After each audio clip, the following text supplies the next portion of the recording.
Hello friends, कैसे हैं आप सब? बढ़िया। चलिए आज हम स्टार्ट करने जा रहे हैं हमारा अगला टॉपिक, ट्रिग्नोमेट्रिक इक्वेशंस अर्थात त्रिकोणमितीय समीकरण। ये हमारा अगला टॉपिक है और इसके पहले के टॉपिक्स आप जरूर जरूर पढ़िएगा। हमने काफ़ी सारे फॉर्मूले और काफ़ी सारे क्वेश्चंस हमने सॉल्व किए हैं। आप उन वीडियोस को आप जरूर देखिएगा। तो चलिए हम शुरू करते हैं कि ये त्रिकोणमितीय समीकरण अर्थात ट्रिग्नोमेट्रिक इक्वेशंस क्या होते हैं। सबसे पहले हम डेफिनेशन देखेंगे। The equations containing trigonometric functions of unknown angles are known as trigonometric equation. अर्थात ऐसे समीकरण जिनमें अज्ञात कोणों के त्रिकोणमितीय फलन उपस्थित हों त्रिकोणमितीय समीकरण कहलाते हैं। तो ये तो ही परिभाषा। अब इस परिभाषा को हम समझने का प्रयास करते हैं। देखिए यहाँ पे क्या लिखा है, cos x is equals to 1/2। मैं कहता हूँ ये एक त्रिकोणमितीय समीकरण है। अब आप कहेंगे सर ये कैसे, ये त्रिकोणमितीय समीकरण कैसे हुआ? तो आप ध्यान से देखेंगे कि यहाँ पे आपको एक त्रिकोणमितीय फलन दिख रहा है, ठीक है। यहाँ पे जो एंगल के देखो cos x है, मतलब एंगल के रूप में आपको x दिखाई दे रहा है। x क्या है नहीं पता, x अज्ञात है। तो बस इसलिए तो इसको त्रिकोणमितीय समीकरण कहा जा रहा है, जिसमें त्रिकोणमितीय फलन जो है वो वहां पे जो एंगल है वो अज्ञात कोण हो और उसका फलन जो है वो त्रिकोणमितीय फलन वहां पे उपस्थित हो। वही हमने यहाँ पे लिखा है, ऐसे समीकरण जिनमें अज्ञात कोणों के त्रिकोणमितीय फलन उपस्थित हों। त्रिकोणमितीय फलन उपस्थित है और वो फलन जिस कोण का है वो कोण अज्ञात है। वहां x के बारे में हमको कुछ पता नहीं है कौन सा एंगल होगा। हाँ, जब उस इक्वेशन को हम सॉल्व करेंगे, x की वैल्यू पता करेंगे, तो वो x की वैल्यू जो होगा वो उस त्रिकोणमितीय फलन का हल कहलाएगा अर्थात सॉल्यूशन कहलाएगा, जिसको हमने लिखा है त्रिकोणमितीय समीकरण का हल करके एक टॉपिक लिखा है हमने, ठीक है। देखो ये त्रिकोणमितीय समीकरण के और भी एग्जाम्पल दिए हैं। अब जैसे मैं बोलूंगा चलिए बताइए क्या ये त्रिकोणमितीय समीकरण है क्या, बताइए। एक प्रश्न है क्या ये त्रिकोणमितीय समीकरण है, तो आप कहेंगे ये तो त्रिकोणमितीय समीकरण नहीं है। तो क्यों नहीं है ये त्रिकोणमितीय समीकरण? क्योंकि इसमें हमको कोई भी त्रिकोणमितीय फलन का नामो निशान नजर नहीं आ रहा है। न sine cos tan cot sec cosec कुछ भी नहीं दिख रहा है। तो सिंपल सी बात है, त्रिकोणमितीय समीकरण मतलब जिसमें कोई त्रिकोणमितीय फलन हमको नजर आ जाए, ठीक है। अब त्रिकोणमितीय समीकरण कहा जा रहा है, समीकरण मतलब जरूर उसमें जो त्रिकोणमितीय फलन आपको नजर आएगा उसमें जो कोण रहेगा, जो एंगल रहेगा वो अज्ञात कोण रहेगा अर्थात अननोन एंगल रहेगा, तभी तो उसका नाम इक्वेशन है। उस इक्वेशन को सॉल्व करने का मतलब है कि उस अननोन क्वांटिटी अर्थात अज्ञात राशि, उस अज्ञात कोण का मान ज्ञात करने का जो कंसेप्ट है, जो हम उस अज्ञात कोण का जो मान ज्ञात करेंगे, इसका मतलब हम उस समीकरण को सॉल्व करेंगे। किसी भी समीकरण को सॉल्व करने का मतलब क्या होता है, किसी भी इक्वेशन को सॉल्व करने का मतलब ये होता है कि उसमें जो अज्ञात राशि है, उसमें जो अननोन क्वांटिटी है, उसका मान ज्ञात करना। यहाँ पर अननोन क्वांटिटी यानी कि अज्ञात राशि कौन है? कोण है, ठीक है। ये जो कोण आपको दिख रहा है वही अज्ञात राशि है, अज्ञात कोण है, इसी का मान ज्ञात करना है आपको। मान ज्ञात करने का अर्थ है कि आप उस समीकरण को, उस इक्वेशन को सॉल्व कर रहे हैं। तो अगर आप x का मान ज्ञात कर लेते हैं, इसका मतलब आपने वो समीकरण को सॉल्व कर लिया। हम इन सभी समीकरणों को सॉल्व करना अभी आज सीखेंगे, ठीक है। तो त्रिकोणमितीय समीकरण हल करने का अर्थ यह है कि अज्ञात कोण का मान ज्ञात करना। सीधी सी बात, सिंपल सी बात, ठीक है। त्रिकोणमितीय समीकरण किसको बोलेंगे? ऐसे समीकरण को त्रिकोणमितीय समीकरण बोलेंगे जिसमें कोई त्रिकोणमितीय फलन हमको दिखाई देगा। और त्रिकोणमितीय फलन अगर हमको दिखाई दे रहा है तो उसमें जो कोण होगा, जिस कोण का वह त्रिकोणमितीय फलन है, वो कोण अज्ञात कोण होगा। तो वो अज्ञात कोण आपको जनरली एक्स वाई जेड के रूप में दिखाई देगा, क्योंकि इनको चरों के रूप में लिखते हैं, है ना भाई। एक्स वाई जेड ये सब अननोन क्वांटिटीज अर्थात अज्ञात राशियां कहलाती हैं। तो इस तरीके से हम लिखेंगे। तो आपको समझ में आ गया होगा कि त्रिकोणमितीय समीकरण क्या होता है, जिनमें कोई त्रिकोणमितीय फलन उपस्थित हो, कम से कम एक तो त्रिकोणमितीय फलन हो। क्या ये त्रिकोणमितीय समीकरण है? नहीं है, क्योंकि इसमें एक भी त्रिकोणमितीय फलन नहीं है, ठीक है।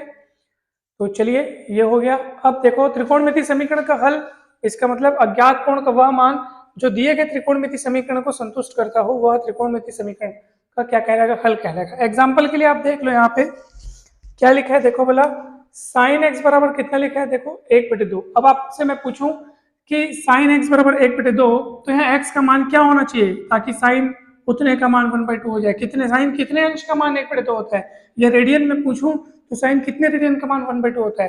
तो आप बोलोगे साइन 30 अंश का मान 1/2 होता है। या रेडियन में अगर हम बोलेंगे तो उसको π/6 करके बोलेंगे, तो एक्स की वैल्यू आ जाएगी π/6। तो इसका अर्थ है कि भैया आपने इसको देखा, आपने देखा साइन एक्स बराबर 1/2, तो आपने सोचा अरे 1/2 कब आता है? 1/2 साइन कितने की वैल्यू 1/2 होती है? तो आपके दिमाग में आएगा साइन 30 अंश की वैल्यू 1/2 होती है, अर्थात अगर हम रेडियन में कहें तो साइन π/6 की वैल्यू 1/2 होती है, तो एक्स की वैल्यू हो जाएगी π/6। और यही जो है यही इस त्रिकोणमितीय समीकरण का क्या होगा, हल कहलाएगा।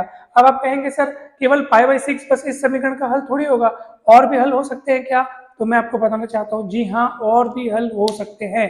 कैसे आपको मैं बताऊं, देखो अब आपने देख लिया कि सर x के स्थान पर π/6 रखो, तो x के स्थान पर π/6 रखोगे आप तो sin π/6 बराबर 1/2 होता है। जी हाँ, लेकिन आपको पता है कि यहाँ पे जो एंगल दिख रहा है अगर हम उसको π-π/6 लिख दें तब भी उसका मान 1/2 होगा। अब आप बोलेंगे ये कैसे हो जाएगा, तो मैं आपको बता चुका हूँ, हम लोग पहले पढ़ चुके हैं कि साइन अगर आप π-θ करते हैं तो वो sin θ ही होगा। ठीक है, ये फॉर्मूला आप सदा सदा के लिए याद रखें, साइन π-θ मतलब sin θ। अगर एंगल को आप पाई में से माइनस करोगे तब उस एंगल उस नए एंगल पर, ठीक है, पाई में से थीटा माइनस करने पर जो नया एंगल बनेगा उस पर भी साइन की वैल्यू उतनी ही होगी जितनी की थीटा पर साइन की वैल्यू होती है, क्योंकि पाई माइनस थीटा द्वितीय चतुर्थांश में साइन सदा पॉजिटिव होता है, और पाई एंगल में तो साइन बदलता भी नहीं है, π/2 और 3π/2 में बदल जाता है वो, साइन कॉस में और कॉस साइन में। ये सब पूर्ण डिटेल में बहुत अच्छे से हम पहले ही समझ चुके हैं। अगर आप वो वीडियो देखना चाहते हैं तो डिस्क्रिप्शन बॉक्स में जा करके आप जरूर देख सकते हैं, उसका लिंक दिया हुआ है। किसी भी वीडियो का लिंक जिसका आप चाहते हैं, जो टॉपिक आप देखना चाहते हैं और उसका लिंक आपको न मिल रहा हो हमारे चैनल पर, तो आप इस नंबर पर मैसेज करके हमसे वो जो भी आपको टॉपिक का वीडियो चाहिए आप हमसे पूछ सकते हैं। ठीक है, 8871420304। ठीक है, तो ये आप हमसे पूछ सकते हैं, हम आपको जो भी वीडियो का आपको जो भी टॉपिक का वीडियो चाहिए वो हम आपको सेंड कर देंगे, आप जरूर देखिएगा। ये पूरा ऑल सिल्वर टी कप करके बहुत डिटेल में बहुत अच्छे से समझाया गया, अनेक सारे सवालों के साथ समझाया गया है। तो चलिए, तो आपने देखा कि सर साइन π/6 अगर 1/2 है तो साइन π-π/6 भी तो 1/2 होगा, अर्थात अब 6 कम 6 में से एक गया 5π/6, तो साइन 5π/6 भी कितना होगा, 1/2 होगा। अर्थात इस x की जगह एक वैल्यू तो हमने π/6 देखा और एक दूसरी वैल्यू अभी हमने देखा 5π/6, तो ये दोनों ही इस समीकरण को संतुष्ट कर रही हैं, x के दोनों मान इस इक्वेशन को सेटिस्फाई कर रहे हैं। इसलिए इस इक्वेशन का अगर कोई सॉल्यूशन पूछे तो मैं दोनों वैल्यूज लिख दूंगा। ठीक है, π/6 और 5π/6 भी हम दोनों इसके सॉल्यूशन होंगे, क्योंकि दोनों उस इक्वेशन को सेटिस्फाई कर रहे हैं।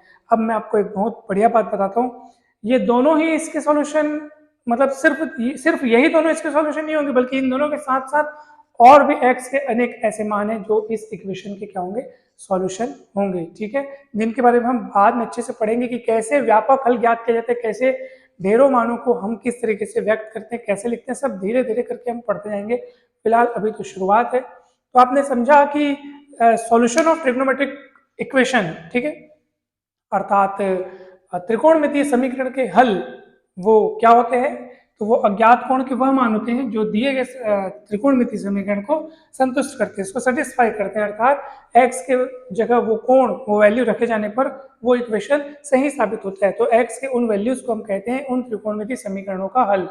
ठीक है, तो चलिए ये टॉपिक मतलब ये समाप्त हो गया। अब मैं आपको कुछ मस्त बातें एकदम इंपॉर्टेंट वाली बात बताना चाहता हूँ, ध्यान से देखिएगा।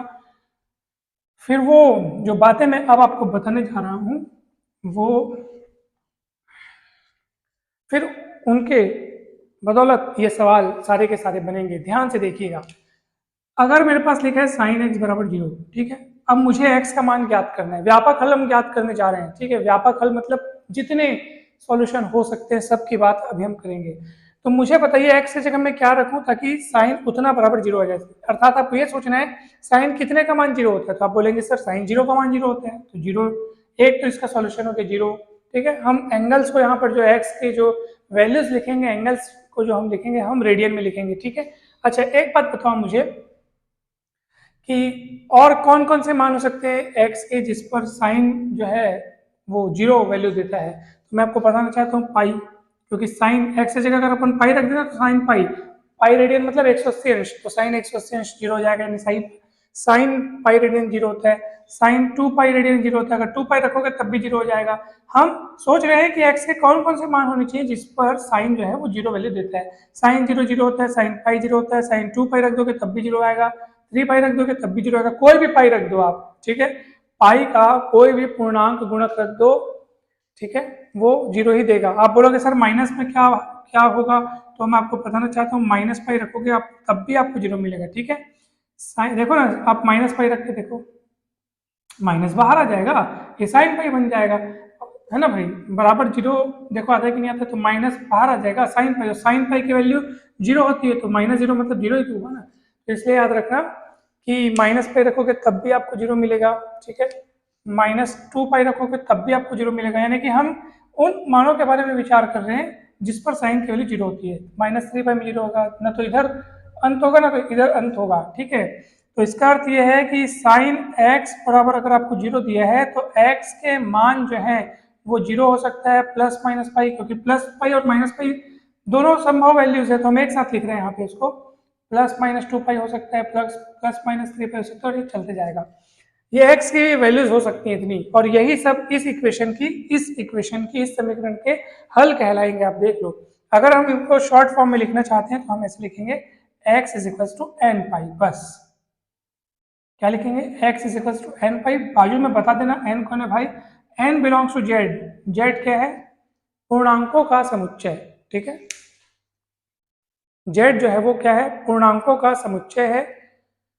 तो अब आप n के, अब पूर्णांकों का समुच्चय पता चल गया कि n कोई पूर्णांक है, तो n की जगह पर 0 रखोगे तो 0 मिलेगा, 1 रखोगे तो 1 पाई, -1 रखोगे तो माइनस पाई, 2 रखोगे तो 2 पाई, -2 रखोगे अगर n की जगह तो -2 पाई। मतलब ये सारी वैल्यूज को शॉर्टकट में लिखने का तरीका यही है, और यही आपका व्यापक हल है इस समीकरण का। तो कैसे आया, तो मैं आपको जल्दी से कुछ 1 मिनट में मैं आपको इसका समरी बता देता हूँ। हमारे पास साइन x बराबर 0 था, हमें इस समीकरण का हल खोजना था। तो हल खोजने के लिए आपको ये सोचना है कि x कैसे कौन कौन से मान हैं जिन पर ये पूरा समीकरण संतुष्ट होता हो, यानी साइन कितने की वैल्यू 0 होती है, तो साइन 0 की वैल्यू 0 होती है, इसलिए x की जगह 0 आ सकता है ना भाई। मैं ऐसा क्यों सोच रहा हूँ कि साइन कितने की वैल्यू 0 होती है, क्योंकि बराबर के उस पर 0 लिखा है, तो मेरे को x के ऐसे मान सोचने होंगे ताकि यहाँ रखूं तो ये सही साबित हो, अर्थात x के ऐसे मान आपको चुनने हैं जिस पर साइन उतने, साइन वो जो एंगल है वो आपको देखना है कौन सा एंगल है, ताकि उस पर साइन की वैल्यू 0 होती है। तो साइन 0 0 होता है, साइन पाई 0 होता है, साइन 2 पाई 0 होता है, साइन 3 पाई 0 होता है, साइन माइनस पाई 0 होता है, साइन मतलब ये भी चलते रहेगा, ये भी चलते रहेगा, ना धनात्मक में कोई अंत है ना ऋणात्मक में कोई अंत है, बस ये पूर्णांक गुणांक होना चाहिए, जो गुणक है ना सामने में जो लिखा है वो पूर्णांक संख्या होनी चाहिए। इन सभी कोणों पर साइन का मान हमेशा 0 होता है, तो उसको हम कंबाइन करके लिख दिए, 0 लिखे सिंगल, फिर plus pi minus pi plus minus pi, फिर 2 पाई -2 पाई प्लस -2 पाई, फिर 3 पाई -3 पाई कितना हो जाएगा +-3 पाई। मतलब एक साथ करके छोटे रूप में लिखने की कोशिश करें। अब ये इतना लंबा जो लिखा है उसको शॉर्टकट में हम ऐसे लिख सकते हैं, x = n पाई, जहाँ n बिलोंग्स टू z, अर्थात n जो है वो कोई पूर्णांक संख्या है। तो इसका अर्थ आपने ये समझ लिया कि जब कभी मुझे अगर साइन x बराबर 0 दिया रहेगा तो मैं चुपचाप x बराबर n पाई लिख दूंगा, n बिलोंग्स टू z है, ठीक है। तो ये आप अब बोलोगे सर हमको याद क्या रखना है वो बस बता दो, तो आप ये वाली बात याद रखना कि जब कभी साइन x बराबर 0 होगा तो x बराबर n पाई होगा, जो चीज़ यहाँ होगी वो चीज़ है, अगर x की जगह कोई दूसरा चीज़ होगा तो वो पूरा का पूरा यहाँ लिखाएगा और बराबर में n पाई लिखाएगा, ठीक है। तो ये वाला फॉर्मूला आप अच्छे से याद रखें, साइन x बराबर 0 तो x बराबर क्या हो जाएगा n पाई, जहाँ n जो है, जहाँ n जो है वो z में बिलोंग करेगा, ठीक है। तो ये वाला आप याद रखें हमेशा हमेशा, ठीक है। अब मैं इसको मिटाने जा रहा हूँ पूरे को। अब बोलोगे सर ठीक है समझ में आ गया, अब बताइए कॉस के लिए क्या होगा। देखो भाई, कॉस π/2 0 होता है, ठीक है। मतलब अगर आपके पास इक्वेशन हो cos x बराबर 0, ठीक है, पहले तो हमको इक्वेशन लिखना चाहिए, है ना भाई। तो cos x बराबर 0 हो, अब आपको सोचना है कि x की जगह मैं क्या क्या रखूं, x की जगह क्या क्या रखूं ताकि ये इक्वेशन x की उस वैल्यू पर, जो एंगल आप रखने का सोच रहे हो उस वैल्यू पर ये इक्वेशन क्या होना चाहिए, सेटिस्फाई होना चाहिए। तो मैं x की जगह ऐसे क्या क्या रखूं, तो मैं आपको बता रहा हूँ क्या क्या रखने के लिए। सोचने के लिए आपको देखना पड़ेगा कि बराबर के उस पर क्या लिखा है, तो बराबर के उस पर 0 लिखा है, तो आपको दिमाग लगाना पड़ेगा कि कॉस कितने कितने की वैल्यू 0 0 होती है, मतलब 0 होती है, कॉस कितने की वैल्यू 0 होती है, तो आपको देखना पड़ेगा। तो कॉस π/2 0 होता है ना भाई, अर्थात π/2 इस इक्वेशन को सेटिस्फाई कर रहा है, क्योंकि x की जगह π/2 देखने पर रखने पर वाकई में 0 मिल रहा है, मतलब x की वैल्यू π/2 हो सकती है, 3π/2 हो सकती है, 5π/2 हो सकती है, ठीक है। और यही मान आपको माइनस में भी, अगर ये माइनस में भी दिए हो तो तब भी वो क्या होगा, 0 ही होगा, ठीक है। तो इसका अर्थ यह है कि पाई बाई टू का आप देखो विषम गुणक के रूप में आगे बढ़ रहा है, 1 3 5 इस रूप में आगे बढ़ रहा है। अब आप बोलेंगे क्यों विषम गुणक के रूप में आगे बढ़ रहा है, सम गुणक क्यों नहीं हो रहा है? तो एक आध आप सम वैल्यू लेके देखो तो चलो 2 पाई बाई टू लेके देखो तो 2 कट जाएगा, पाई आएगा। और कॉस पाई की वैल्यू 0 नहीं होती है बल्कि क्या होती है, -1 होती है। इस बात को आप ध्यान रखो, कॉस पाई की वैल्यू कितनी होती है, -1 होती है। इसीलिए मैं आपको बताने जा रहा हूं कि भाई पाई बाई टू का अगर आप सम गुणक लेते हो तो वो कट जाएगा, तो पाई के पूर्ण गुणक के रूप में, पूर्णांक गुणक के रूप में बदल जाएगा और उस पर कॉस की वैल्यू या तो -1 या तो 0 होती है। एग्जाम्पल के लिए अगर मान लीजिए ये जो 5 पाई बाई टू है और 3 पाई बाई टू है, इसके बीच में कौन आता है, 4 पाई बाई टू, कटेगा, 2 दूनी 4 करके 2 पाई आएगा। 2 पाई मतलब आपको पता है कौन सा कोण, वापिस 2 पाई मतलब ये वाला पोजीशन, 0 वाले पोजीशन पे पहुंच गए। और वो और वहां पे cos 0 का मान क्योंकि 1 होता है, इसलिए cos 2 पाई का भी मान कितना होगा, 1 होगा। cos पाई का मान -1 होगा।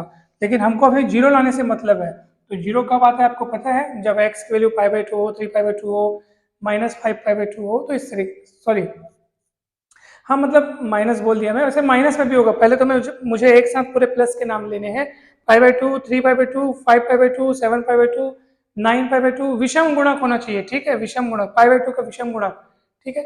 और ऐसे ही आप अगर -5 पाई बाई टू रखेंगे, -3 पाई बाई टू रखेंगे, -5 पाई बाई टू रखेंगे, तो इन वैल्यूज पर भी, इन कोणों पर भी कॉस का मान क्या होता है, ये इधर इस समीकरण में देखो, एक्स की जगह अगर आप ये मान भी रखते हो तब भी कॉस का इन कोणों पर मान भी 0 होता है। तो अब आपको समझ में आ गया होगा, बहुत अच्छे से समझ में आ गया होगा, ठीक है। तो इसको आप बहुत अच्छे से देखें। अब इनको हम एक साथ कैसे लिखेंगे सर, तो मैं आपको बता रहा हूं, आपको लिखना पड़ेगा x is equal to 2n+1 pi by two, और बाजू में बता दो n बिलोंग्स टू z। जब आपने n बिलोंग्स टू z बता दिया ना, तो आप समझ जाइए कि आप माइनस वाली कहानी भी इसमें शामिल कर दिए हैं। n की जगह अगर ऋणात्मक रखोगे, माइनस वाला मान रखोगे, तो ये सब भी तैयार होते जाएंगे। प्लस वाला मान रखोगे तो ये सब तैयार होते जाएंगे। अगर n की जगह आप 0 रख दोगे तो हमारा पाई बाई टू तैयार हो जाएगा। देख लो, n की जगह 0 रख के पाई बाई टू तैयार हो जाएगा। तो धनात्मक ऋणात्मक कोण सारे हमको यहाँ से मिल जाएंगे। तो ये वाला फॉर्मूला, आपको ये फॉर्मूला बोलने का मतलब ये है, सॉल्यूशन, इस इक्वेशन का जनरल सॉल्यूशन आपको याद रखना है। तो अब आप बोलोगे सर समझ में तो आ गया, ठीक है ना, लेकिन हमको याद क्या रखना है वो बता दो। तो डिब्बे में जो बन कर रहा हूँ वो आपको याद करना है। यानी कि cos x बराबर 0, अगर आपके पास कोई त्रिकोणमितीय समीकरण है तो उसका व्यापक हल होगा x बराबर 2n+1 पाई बाई टू, जहाँ n बिलोंग्स टू z। अब आपको ये चीज याद रखनी है, ठीक है, पूरे का सारांश ये है, इसको आप अच्छे से याद रखो, 2n+1 पाई बाई टू, ठीक है। 2n+1 पाई बाई टू क्यों आएगा, फिर से देख लो, x का कौन कौन सा मान ऐसा जिस पर cos x 0 हो जाए, तो पाई by to, 3 pi by to, 90, 270, उसके बाद फिर 90 अंश आगे बढ़ोगे, फिर 90 अंश, 90 का फासला है इसमें, अब देख लो इसमें भी 90 का फासला, sorry, pi by to, 3 pi by to, 5 pi by to, यानी कि यहाँ पे जो फासला है वो देखो 90 का फासला नहीं है, देखो पाई बाई टू मतलब ये वाला पोजीशन हुआ। अब 3 पाई बाई टू तक जाने के लिए फिर एक पूरा यहाँ तक आना पड़ेगा आपको, ये पाई एंगल और घूमोगे, ठीक है। तो अब पाई पाई का फासला है ना, थोड़ा सा बोलने में मुझसे मिस्टेक हो गया, ये पाई बाई टू है, उसके बाद अगला कौन है, 3 पाई बाई टू। तो पाई बाई टू से 3 पाई बाई टू तक पहुंचने के लिए कितना घूमना पड़ेगा, तो ये 90 टोटल 1/80 यानी कि पाई रेडियन आपको और घूमना पड़ा। या यूं सोचिए आप कि अगर आपके पास पाई बाई टू लिखा है, तो अगला कोण प्राप्त करने के लिए आपने इसमें पाई जोड़ा, तब आपको 3 पाई बाई टू मिला। फिर अगला कोण ज्ञात करने के लिए आपने इसमें फिर पाई जोड़ा, फिर आपको 5 पाई बाई टू मिला है। नहीं तो यकीन नहीं तो देख लो, 3 पाई बाई टू में पाई जोड़ोगे तो 2 पाई, और 2 एकम 2 पाई, 3 पाई, तो टोटल हो जाएगा 3, तो 5 पाई बाई टू मिलेगा। तो पाई पाई के फासले से ये बढ़ रहा है आगे, ठीक है। और इन सभी वैल्यूज पर कॉस की वैल्यू, जो कॉस फंक्शन जो है, कोसाइन फंक्शन, उसकी वैल्यू 0 होती है, माइनस में लो चाहे प्लस में लो, ठीक है, समझ में आ गया। तो ये फॉर्मूला आप याद रखिएगा। अब आगे बढ़ते हैं अपन, तो ठीक है। अब देखो, अब आप बोलोगे सर tan x बराबर 0 के बारे में आपका क्या ख्याल है, तो आपको पता है tan x बराबर 0 अगर आपको दिया हो तो हम जानते हैं tan x बराबर क्या होता है, sin x बटे cos x, और बराबर 0, अर्थात जिन जिन बिंदुओं पर sin 0 होगा, अब देखो ना, sin x बटे cos x बराबर 0 दिया है, तो ऑब्वियस सी बात है कि यहाँ पे हमको मतलब इससे है, हमको ये देखना है, क्योंकि अंश शून्य हो जाएगा तो पूरा शून्य हो जाएगा, ठीक है। हर शून्य नहीं होना चाहिए ना, ये तो गड़बड़ हो जाएगा ना, हर में शून्य मतलब अपरिभाषित वाला केस हो जाएगा। तो हमको अब इससे मतलब है कि अगर इनका इनका बटा शून्य आ रहा है मतलब पूरा जिम्मेदार यही है, जरूर साइन एक्स ही जीरो है, ठीक है। अर्थात साइन एक्स जीरो होगा तभी तो पूरा का मान जीरो आएगा, कहने का तात्पर्य यही है। अब साइन एक्स जीरो होता है तो एक्स का मान क्या होता है बताओ, अब भी मैं आपको थोड़ी देर पहले बताया था, यहाँ डिब्बा बंद किया था, साइन एक्स अगर जीरो होता है तो एक्स का मान एन पाई होता है, जहाँ एन बिलोंग्स टू जेड, ठीक है। यहाँ सॉल्व किए थे, फिर मैं उसको ऐसे डब्बा बंद करके बताया था। तो यही जो व्यापक हल है वो इसका भी होगा, यानी जब कभी आपको tan x बराबर जीरो दिया रहेगा या अपने पास आएगा तो x बराबर n पाई लिखेंगे अपन, यही इसका कौन सा हल होगा, व्यापक हल होगा, अर्थात जनरल सॉल्यूशन होगा। तो इसको भी डिब्बा बंद कर दो, ये देखो tan x बराबर जीरो तो x बराबर n पाई, जहाँ n बिलोंग्स टू जेड, ठीक है। समझ में आया? तो हमने साइन का देख लिया, कॉस देख लिया, टेन देख लिया, ठीक है। अब मैं आपको बताना चाहता हूं कि कॉट का देख लेते हैं। अब तो आप बोलोगे सर जैसे टेन एक्स का निकालने के लिए आपने साइन बाई कॉस किया, उसके बाद साइन एक्स का जैसा था वैसे ही टेन का हो गया, तो वैसे ही अगर आप कॉट एक्स बराबर जीरो रखते हो और इसका सोल्यूशन ढूंढना चाहते हो तो कॉट एक्स बराबर होता है cos x upon sine x बराबर जीरो, अर्थात ये जीरो होगा, इसका मतलब जरूर कॉस एक्स जीरो है, तभी ये जीरो हुआ है, ठीक है। याद रखिए इस बात को। और कॉस एक्स जीरो कब होता है, जब एक्स बराबर two n plus one pi by two, जहां एन बिलोंग्स टू जेड, ठीक है। तो कॉट एक्स बराबर जीरो का भी आपने देखा कि किस तरीके से हम उसको ज्ञात कर रहे हैं। अब आप कहेंगे कि सर ये two n plus one pi by two आया था, लेकिन कैसे आया था एक बार फिर से समझा दो, क्योंकि पाई बाई टू के कौन से गुणक चल रहे थे, विषम गुणक चल रहे थे, तो ये एक तीन पांच तैयार हो रहा था, तो एक तीन पांच जो है वो इसी में रखने पर तो तैयार होगा ना, एन की जगह जीरो रखोगे तो पाई बाई टू तैयार होगा, एन की जगह वन रखोगे दो एक कम दो और एक तीन पाई बाई टू तैयार होगा, एन की जगह टू रखोगे तो दो दूनी चार और एक पांच पाई बाई टू तैयार होगा, इसीलिए ये जनरलाइज करके ये लिखा गया, ठीक है। तो चलिए, इसका मतलब यह है कि जब कभी आपके पास cot x बराबर जीरो देगा तो उसका general solution x is equal to two n plus one pi by two लिख रहे हैं, मतलब tan x का सॉल्यूशन sin x के जैसे और cot x का सॉल्यूशन cos x के सॉल्यूशन के जैसे, ठीक है। तो ये हो गया। अब अपन सवालों को बनाने का प्रयास करते हैं, ठीक है। अब आप बोलेंगे कैसे सवालों को बनाने का प्रयास करते हैं सर, अभी तो दो चीजें छूटी हैं, साइन का हो गया, कॉस का हो गया, टेन का हो गया, कॉट का हो गया, अभी दो लोग बचे हैं, कौन कौन बचे हैं, सेक एक्स और कोसेक एक्स बचा है, ठीक है। तो ध्यान से देखिएगा, क्योंकि सेक एक्स की वैल्यू के बारे में हमको ये पता है कि इसकी वैल्यू या तो एक से बड़ी या बराबर होती है या फिर सीधे माइनस एक से छोटी या बराबर होती है, इनके बीच में इसकी वैल्यू नहीं होती है, याद रखना इस बात को, इनके बीच में इसकी वैल्यू नहीं होती है, और जीरो तो बल्कि इनके बीच में आता है। इसलिए अगर कहीं आपके पास लिखा हो कि सेक एक्स बराबर जीरो हो तो समझ जाना ये समीकरण का कोई हल नहीं होगा, कोई हल नहीं होगा इस समीकरण का, इस बात को ध्यान रखना, कोई हल नहीं। क्यों? क्योंकि x के किसी भी वैल्यू के लिए, x की जगह चाहे कोई भी एंगल रख दो, सेक कभी भी जीरो नहीं होता है, क्योंकि इसकी वैल्यू या तो वन या वन से बड़ी या फिर माइनस वन या उससे और छोटी, बीच का कोई रोल नहीं है। और यही सेम केस कोसेक के लिए भी है, तो कोसेक एक्स अगर जीरो लिखा है तब एक्स का कोई भी ऐसा मान नहीं है जो इस इक्वेशन को सेटिस्फाई करे, क्योंकि इसका भी सेम होता है कि इसकी भी वैल्यू वन या वन से बड़ी और माइनस वन या उससे और छोटी होती है, इसलिए इस इक्वेशन का भी कोई हल नहीं है। तो इसका और इसका कोई हल नहीं है, इस बात का ध्यान रखना, क्योंकि इनकी वैल्यू कभी भी शून्य नहीं होती है। आप देख लो, सेक एक्स की वैल्यू कभी शून्य होती है? नहीं होती। कोसेक एक्स की वैल्यू कभी शून्य होती है? नहीं होती। मगर यहाँ दिख रहे हैं, इसका अर्थ यह है कि एक्स का कोई भी मान अस्तित्व में है ही नहीं जो यहाँ रखे जाने पर इसको इज इक्वल्स टू जीरो कर दे, ठीक है। तो इनका भी कोई हल नहीं, साइन सेक एक्स बराबर जीरो का कोई हल नहीं और कोसेक एक्स बराबर जीरो का भी कोई हल नहीं, एक्स के से कोई मान हमको मिले ही नहीं, ठीक है। तो चलो अब मैं इसको मिटाता हूँ। अब अपने जितने रिजल्ट हमने अभी यहाँ पढ़े हैं अब उनका इस्तेमाल होगा और फटाफट ये सवाल सॉल्व करेंगे। तो पहला क्या दिया है बताओ मेरे को, साइन टू एक्स बराबर जीरो। तो अब भी हमने देखा सर, मैं बार बार यह सूत्र को लिखता रहूंगा, आप चिंता मत करो, हम जो पढ़े हैं वो यहाँ लिखेंगे। हमने पढ़ा है अभी कि साइन एक्स बराबर जीरो हो तब इसका हल होता है x is equal to n pi, जहाँ एन बिलोंग्स टू जेड, ठीक है ना। अब बोलोगे सर हाँ हमने ये तो पढ़ा है सर, मगर यहाँ पे एक्स के स्थान पर टू एक्स दिख रहा है, तो कुछ भी दिखे आपको घबराना नहीं है। अगर साइन एक्स बराबर जीरो है तो एक्स बराबर एन पाई होता है, अगर साइन टू एक्स बराबर जीरो है तो टू एक्स बराबर एन पाई होगा, सीधी सी बात है। x है तो x है, 2x है तो 2x हो जाएगा, 200x हो जाएगा तो 200x हो जाएगा। जो एंगल यहाँ रहेगा वो एंगल यहाँ रहेगा। आपको जैसा दिया है वैसे रखना है, बस इतना याद रखना कि बराबर के उस पर जीरो है ना भाई, ये कंफर्म देख चेक कर लेना। अगर बराबर के उस पर जीरो है तो निश्चित तौर पर यहाँ जो भी एंगल दिया होगा उसको लिखना और बराबर n पाई लिख देना। सीधी सी बात, n पाई लिख देना, हो गया। अब x का मान ज्ञात करना होता है तो n पाई बाई 2 कर देना। n पाई बाई, ये 2 पक्षांतरों के नीचे आएगा क्योंकि ओवरऑल हमको x की वैल्यू निकालनी है। समीकरण हल करने का मतलब x का वैल्यू निकालना है, तो x के साथ जो कुछ है उसको पक्षांतर करके नीचे ला लो और बाजू में बता दो n कौन है। n जो है वो z में बिलोंग करता है। तो ये इसका सॉल्यूशन आ गया, देख लो।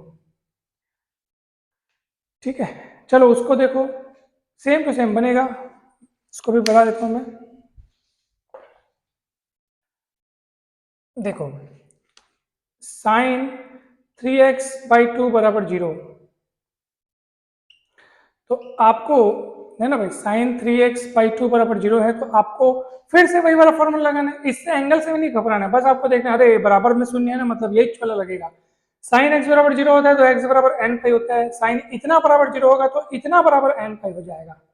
जो यहाँ है वो यहाँ लिखाएगा, x था तो x लिखाया था, 2x था तो 2x लिखाया था, अभी इतना है तो इतना लिखाएगा बराबर में, लेकिन n पाई ही रहेगा क्योंकि साइन इतने की वैल्यू 0 है। बराबर में 0 होने के नाते यहाँ n पाई आया है, ये 0 है इसलिए n पाई आया है, इस बात को ध्यान रखना क्योंकि हमने पढ़ रखा है साइन x बराबर 0 it implies that x is equals to n pi. तो अभी x का मान निकालने के लिए क्या करना पड़ेगा, 2 उधर जाएगा 3 इधर आएगा और n बिलोंग्स टू z। ठीक है, n बिलोंग्स टू z आपको बताना पड़ेगा। ये इसका सॉल्यूशन आ गया। ठीक है, ये इसका सॉल्यूशन आ गया, आप देख लो ऐसा। चलिए अब साइन स्क्वायर 2x को देखते हैं, अब इसको मैं मिटाता हूं। ठीक है,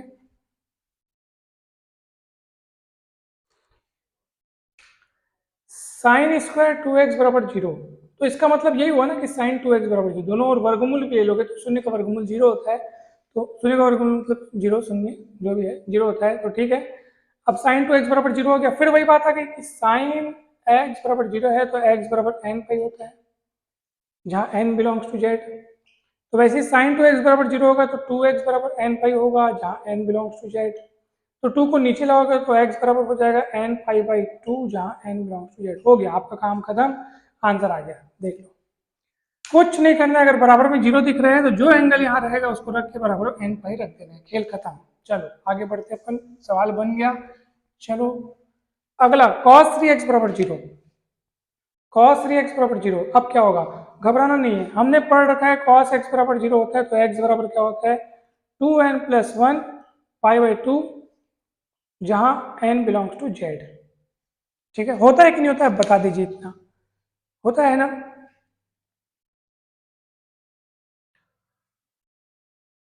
ठीक है, 2n+1 पाई बाई 2 होता है।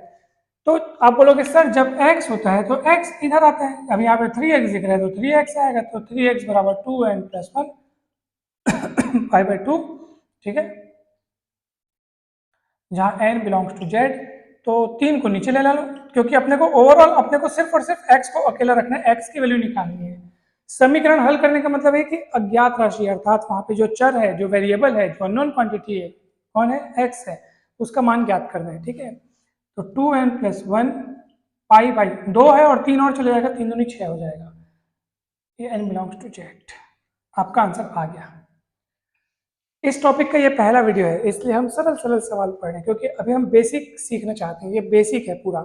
ये फॉर्मूले आपको बाद में काम आएंगे, जब बड़े सवाल पढ़ेंगे ना तो ये फॉर्मूले बहुत काम आएंगे, इसलिए इनको आप याद रख लो। ठीक है, फॉर्मूले मतलब जब कभी फॉर्मूला मतलब देखो cos x बराबर 0 रहेगा तो आपको तुरंत पता होना चाहिए कि x बराबर इतना आना चाहिए, sin x बराबर 0 रहेगा तो आपको तुरंत पता होना चाहिए कि x बराबर n पाई आना चाहिए, ये आपको याद रखना है। ठीक है, तो ये वाला सवाल भी बन गया।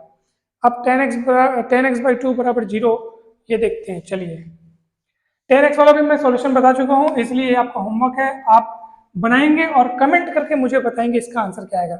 10x/2 बराबर 0 आपको बताना है आंसर क्या आएगा, कमेंट कीजिए। अगर आप कमेंट करते हैं, अगर कमेंट करते हैं तो मुझे बहुत खुशी होगी, मुझे पूरा पूरा मैं आश्वस्त हो जाऊंगा कि हाँ आपने इस वीडियो को शुरू से लेकर लास्ट तक देखा है, बहुत अच्छे से समझा है, मुझे अच्छा लगेगा।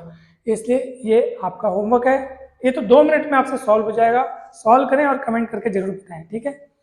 चलिए अगला देखते हैं। अब यहाँ पे लिखा है tan x बराबर tan अल्फा, ठीक है, tan x बराबर tan अल्फा लिखा है।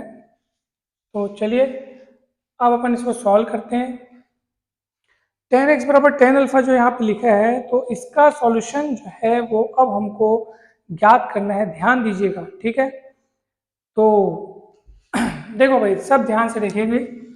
tan x को लिख सकते हैं sin x बटे cos x, tan अल्फा को लिख सकते हैं sin अल्फा बटे cos अल्फा, उसके बाद तीरा गुणा कर दो, ये इधर वो उधर, तो sin x cos अल्फा बराबर cos x sin अल्फा, ठीक है, ये इधर उधर, फिर उसको इधर पलटा दो तो क्या हो जाएगा बताओ, sin x cos alpha minus cos x sin alpha बराबर 0, ठीक है, वो इधर आ गया, उधर 0 बचेगा। अरे ये तो फॉर्मूला तैयार हो गया, sin a cos b cos a sin b, बीच में है माइनस, तो क्या होगा सूत्र बताइए, तो ये होगा sin a माइनस बी, आपको पता होना चाहिए sin a cos b minus cos a sin b, a की जगह x और b की जगह अल्फा दिख रहा है, ठीक है, तो ये sin a माइनस बी और बराबर में 0 है।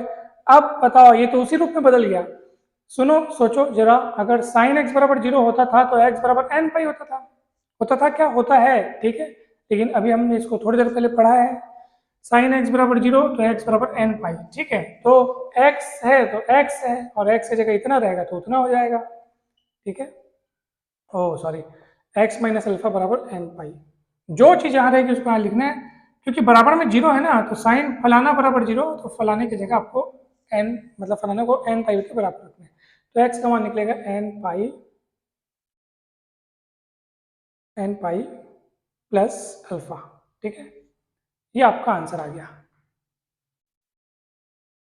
ये आपका आंसर आ गया। n बिलोंग्स टू z आपको बता देना है बाजू में, n बिलोंग्स टू z।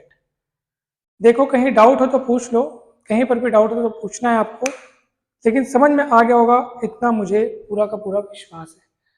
अब आप बोलोगे सर tan x को लिख दो 1 upon cot x, tan alpha को लिख दो 1 अपॉन कॉट अल्फा, त्रिया गुणा करोगे तो कॉट एक्स बराबर कॉट अल्फा आ जाएगा।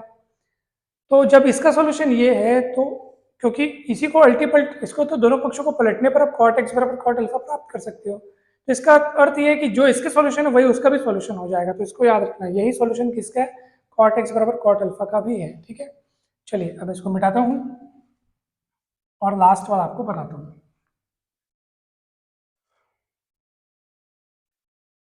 चलिए ध्यान से देखिएगा, लास्ट वाला देखिएगा ध्यान से, कि इसको होमवर्क दिया जाए, क्या किया जाए बताइए, जब इसको मैं बता दिया तो ये आपसे बन जाएगा कि नहीं बनेगा, या होमवर्क दिया जाए, जैसा आप बोलोगे वैसा हो जाएगा, होमवर्क दें कि बता दें, तो मुझे ऐसा लग रहा है कि आप लोग बोल रहे हो बता दीजिए सर करके, तो चलिए बता देते हैं।